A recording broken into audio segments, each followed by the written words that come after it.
घर में पूजा करते समय ध्यान रखनी चाहिए यह 21 बातें, नहीं तो गरीबी रह जाएगी। देवी देवताओं को पूजने से मन को शांति मिलती है और घर से दुख दर्द दूर होते हैं। इसी कारण पुराने समय से ही ये परंपरा चली आ रही है।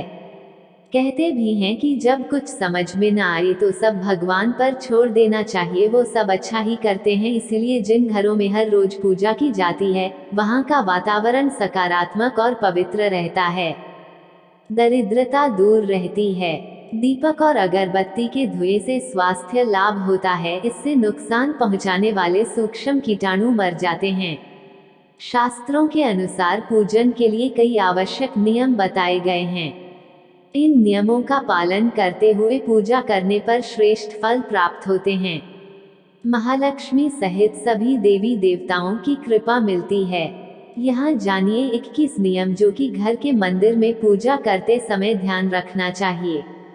1. किसी भी भगवान के पूजन में उनका आवाहन आमंत्रित करना, ध्यान करना, आसन देना, स्नान करवाना, धूप दीप जलाना, अक्षत चावल कुमकुम चंदन पुष्प फूल प्रसाद आदि अनिवार्य रूप से होना चाहिए। 2. पूजन में पान का पत्ता भी रखना चाहिए। ध्यान रखें पान के पत्ते के साथ इलायची, लौंग, गुलकंद आदि भी चढ़ाना चाहिए। पूरा बना हुआ पान चढ़ाएंगे तो श्रेष्ठ रहेगा। 3. देवी देवताओं को हार फूल पत्तियां आदि अर्पित करने से पहले एक बार साफ पानी से अवश्य धो लेना चाहिए। 4. सभी प्रकार की पूजा में चावल विशेष रूप से चढ़ाए जाते हैं।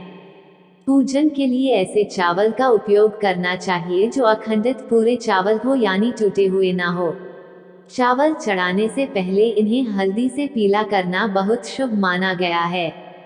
इसके लिए थोड़े से पानी में हल्दी घोल लें और उस घोल में चावल को डुबोकर पीला किया जा सकता है।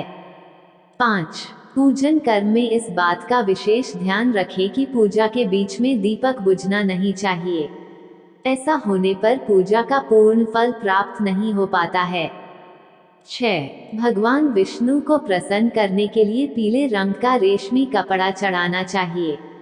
माता दुर्गा, सूर्यदेव व श्री गणेश को प्रसन्न करने के लिए लाल रंग का, भगवान शिव को प्रसन्न करने के लिए सफेद वस्त्र अर्पित करना चाहिए।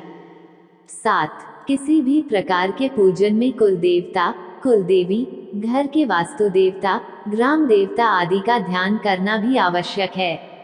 इन सभी का पूजन भी करना चाहिए। 8.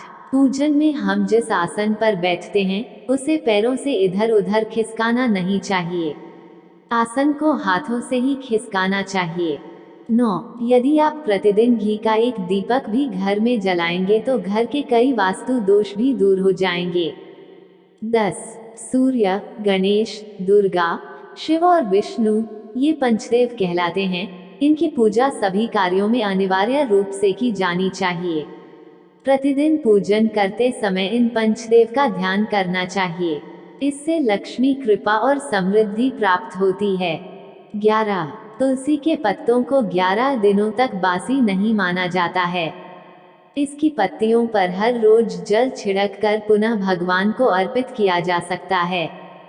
12. दीपक हमेशा भगवान की प्रतिमा के ठीक सामने लगाना चाहिए। कभी कभी भगवान की प्रतिमा के सामने दीपक न लगाकर इधर उधर लगा दिया जाता है, जबकि यह सही नहीं है। 13. घी के दीपक के लिए सफेद रुई की बत्ती उपयोग किया जाना चाहिए, जबकि तेल के दीपक के लिए लाल धागे की बत्ती श्रेष्ठ बताई गई है। 14. पूजन में कभी भी खंडित दीपक नहीं जलाना चाहिए। धार्मिक कार्यों में खंडित सामग्री शुभ नहीं मानी जाती है।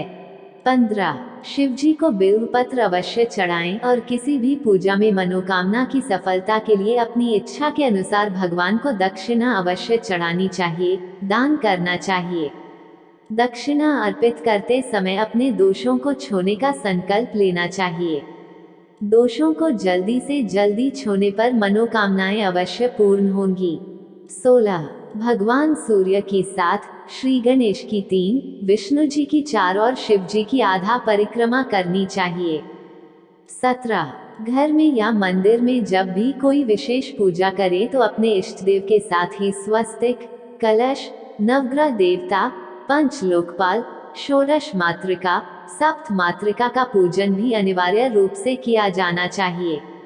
इन सभी की पूरी जानकारी किसी ब्राह्मण पंडित से प्राप्त की जा सकती है। विशेष पूजन पंडित की मदद से ही करवाने चाहिए ताकि पूजा विधिवत हो सके। 18.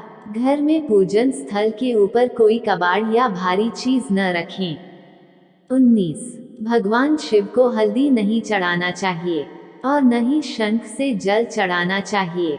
20. पूजन स्थल पर पवित्रता का ध्यान रखें। चप्पल पहनकर कोई मंदिर तक नहीं जाना चाहिए। चमड़े का बेल्ट या पर्स अपने पास रखकर पूजा न करें।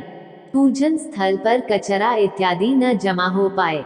21. मंदिर में लगे सूखे हार फूल हटा देने चाहिए।